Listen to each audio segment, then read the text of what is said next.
Les manifestants ont dit il y a 2 semaines, leur principale inquiétude c'est de voir finalement disparaître le droit d'un enfant à découvrir qui sont ses parents biologiques, son père et sa mère biologiques. Et qu'est-ce qu'on peut dire pour les rassurer, ces gens-là? Non, mais ça c'est un autre sujet qui sera traité ultérieurement. Je crois que le législateur, le moment venu, c'est-à-dire dans 2 ou 3 mois, aura trouvé des solutions. Mais je ne peux pas improviser sur un sujet comme celui-là.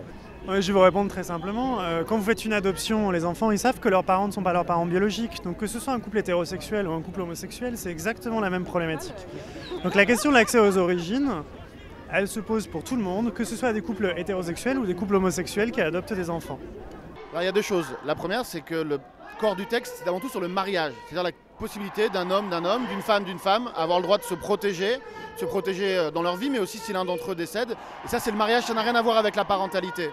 Sur la question de la parentalité, la question n'est pas de dire à leurs enfants qu'ils sont nés biologiquement de 2 pères ou de 2 mères.